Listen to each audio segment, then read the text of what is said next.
Hello students, कैसे हैं आप सब। आई होप आप सब मस्त और व्यस्त होंगे। चलिए अब अपनी क्लास को कंटिन्यू करते हैं। ये वही कल का टॉपिक मैंने आपको समझाया था, समाकलनों के अनुप्रयोग। तो उसी में मैं आज फिर कुछ क्वेश्चन लेकर आया हूँ। एक वृत्त दिया है x² + y² = 32 और एक रेखा दी है y = x द्वारा घिरे भाग का क्षेत्रफल निकालना है। बताया था कि जब कभी डबल वक्र दिए हों तो सबसे पहले उनको सॉल्व करके x के मान निकालते हैं।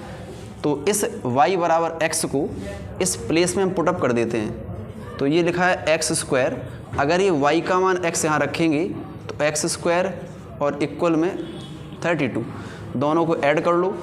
2x² = 32 और x² = 16, या कह सकते हैं x का मान ±4 आ गया। ये तो x का वैल्यू हुआ है। अब इस वक्र को हम बनाएंगे तो सबसे पहले ये x² + y² = 32 और ये जो वक्र दिया ये मूल बिंदु इसका केंद्र है। तो मैंने एक वृत्त ऐसे बना दिया, इसका केंद्र मूल बिंदु हो गया। और रेखा y = x, ये रेखा y = mx रूप के जो मूल बिंदु से होकर जाएगी। तो रेखा ये यहाँ से ऐसे होकर जा रही है। इतना क्लियर है, ठीक है।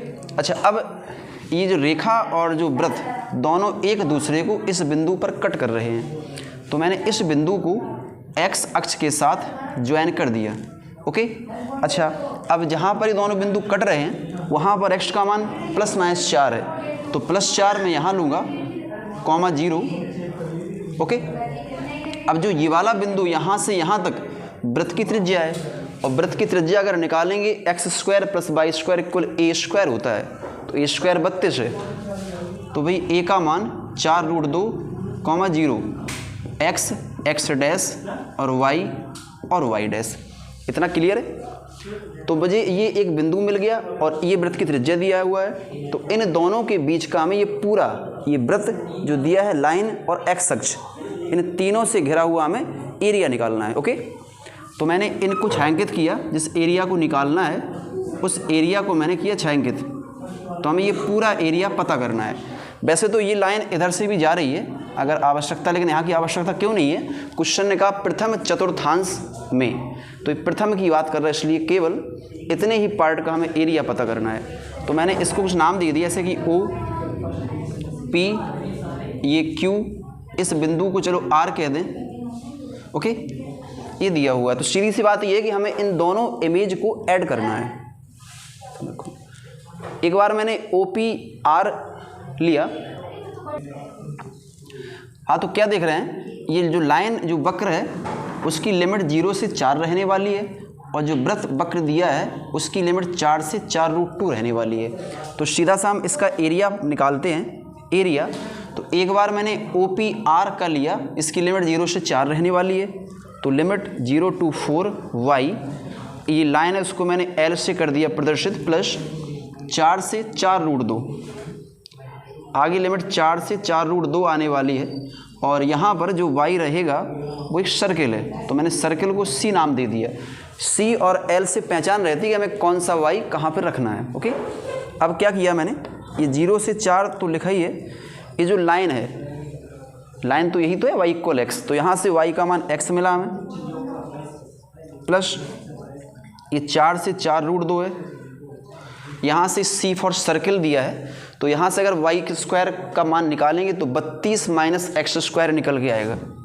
क्या मान निकलेगा, ये 32 माइनस में x का स्क्वायर। ठीक है। अब इसका हम इंटीग्रेशन कर लेते हैं। तो x का इंटीग्रेशन x² / 2 होता है। इसकी लिमिट 0 से 4 रहेगी, और ये a² - x² का रूप है।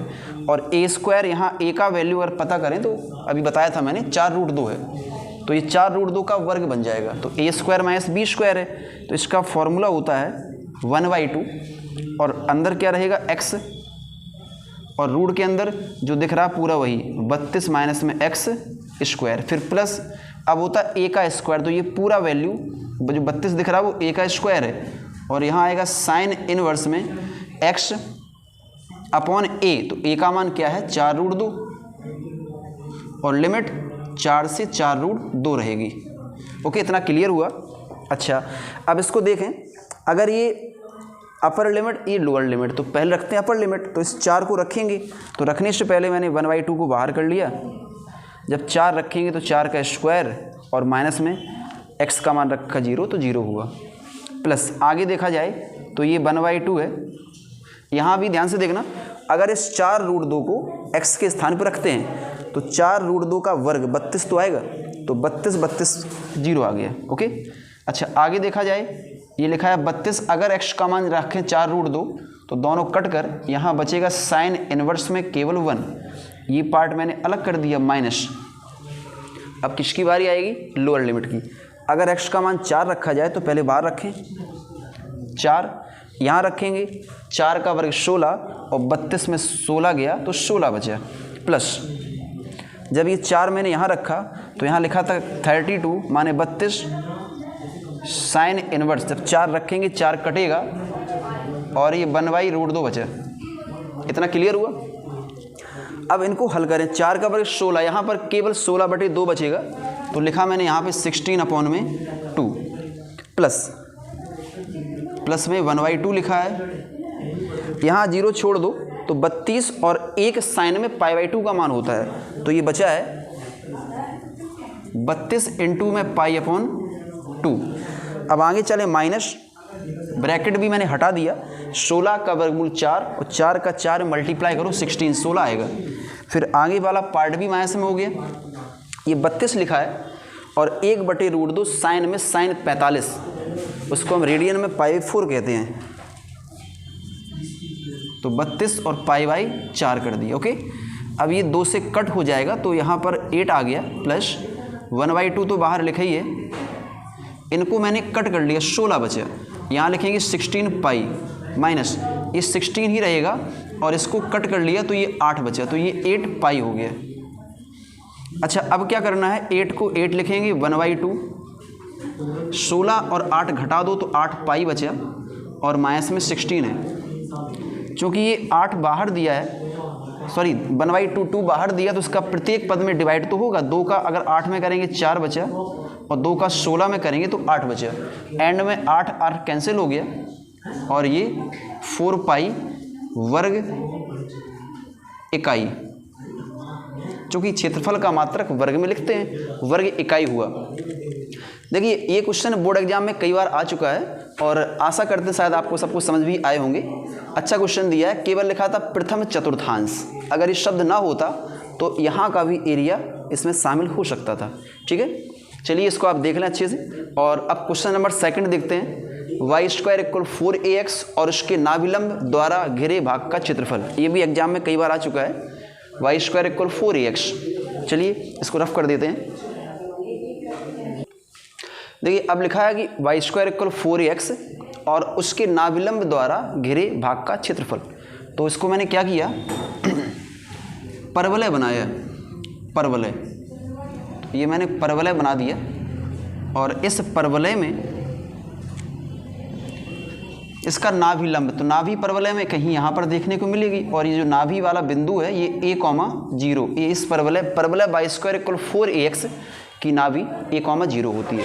और लिखा नाभि लंब, इस नाभि पर जो भी लंब डाला गया है, जो भी लंब डाला गया उस रेखा को नाभि लंब कहते हैं। ओके, उस रेखा को हम बेटा क्या कहेंगे, उसे नाभि लंब कहते हैं। तो हमें इस पूरे द्वारा घिरा एरिया पता करना है, कंप्लीट सभी पूरा निकालना है, ये वाला भी सब निकालना पूरा कंप्लीट। इस इमेज को थोड़ा अच्छा बनाया करें, थोड़ा सुंदर लगे देखने में, इमेज भी इसमें आवश्यक है, सारा काम तो इसी से हो रहा है। तो देखते हैं, O, P, Q और R लिखा। अब हमें इस भाग का एरिया निकालना है और आपको मैंने बताया था कि ये दोनों सिमेट्रिक पार्ट होते हैं। अगर हम किसी एक का एरिया निकालें और उसमें 2 का मल्टीप्लाई कर दें तो इसमें दोनों एरिया शामिल हो जाते हैं। तो हमने यहाँ पे क्या किया, केवल OPQR का एरिया निकालना है, लेकिन वहाँ पर 2 का मल्टीप्लाई करना है। 2 का मल्टीप्लाई क्यों किया, क्यों नीचे वाला पार्ट भी शामिल करना है। और लिमिट, चूँकि परवलय शुरू यहाँ ख़त्म यहाँ जाके हो रहा है तो 0 से a इसकी लिमिट रहेगी। और y, यहाँ पर p लिखना आवश्यक नहीं क्योंकि यहाँ तो एक ही इमेज है, इसलिए p लिखने की एक ही वक्र है। अब यहाँ पर क्या करेंगे हम, ये 2 तो बाहर हमारा लिखा ही है, इनटू y का मान रखो, लिमिट 0 से a रहेगी और y का मान 4ax और dx रहेगा। ये 2 है, 4 का वर्गमूल भी 2 होता है और रूट a को बाहर लिया, 0 से a रूट x और dx, तो ये बाहर वाला पार्ट 4 रूट a बन गया और रूट x का इंटीग्रेशन, ये भी कई बार इसका प्रयोग हो चुका है, 2/3 x की पावर 3y2, लिमिट 0 से a बता दी, इतना ठीक है। अच्छा, अब ये बाहर वाला पार्ट 8 रूट a और अपॉन में 3 बन गया। अंदर वाले पार्ट को हम सॉल्व करते हैं। अगर हम x के स्थान पर अपर लिमिट a रखेंगे तो सबसे पहले बनेगा a की पावर 3y2 माइनस में अगर रखेंगे 0 तो ये 0 बन जाएगा, इतना ठीक है। अच्छा, इसमें मैं आपको ये बता भी चुका हूँ कि अगर किसी भी संख्या में पावर 3y2 हो, उसको सबसे पहले a लिखा करो रूट से बाहर उस संख्या को, पर अंदर रूट में संख्या, इनका बस मल्टीप्लाई कर लो। रूट a का रूट a में करोगे तो a आएगा और a मिलकर a स्क्वायर हो गया, 8/a² 3, यहाँ भी आएगा वर्ग इकाई, ओके, 8/3 वर्ग इकाई, सही है। बताओ भी क्या डाउट किसी बच्चे को, अगर कोई डाउट हो आप इसमें कमेंट करिए, बताइए हमें, मैं इसको फिर से आपको बताऊंगा। परवलय और नाभिलंब, ये नाभि पर जो लंब डाला गया वो नाभिलंब होता है, तो इन दोनों के बीच का एरिया पूछा गया है, लिमिट 0 से a रहेगी, ओके। कभी कभी यहाँ पे परवलय होता है और ये सब ना होकर मान लो कोई इसने मान दे दिया, कोई वैल्यू पुटअप कर दी है, मान लो ये नहीं दिया नाभिलंब, उसने सीधा कह दिया कि परवलय y² = 4ax तथा x = 4 द्वारा घिरे भाग का एरिया निकालिए, इतना भी कह सकता है। तो इमेज तो ऐसी बनेगी, लेकिन जो बिंदु है ये यहाँ ये 4,0 बन जाएगा, केवल बिंदु चेंज हो गया है, 4,0। अगर ये कहता कि केवल प्रथम भाग का निकालना है तो हम केवल ऊपर का निकालते, नीचे का शामिल नहीं करते, फर्स्ट भाग का। लेकिन उसने बोला कि ये परवलय और x = 4 के बीच का एरिया निकालो, तो ये सारा एरिया इन दोनों के बीच का है। वही सब काम करना है, क्योंकि लिमिट यहाँ 0 से 4 रहने वाली है, बस केवल a का वैल्यू चेंज हो गया है, सारा काम वही है, ओके। इसको भी आप करके देखिएगा, ओके, थैंक यू।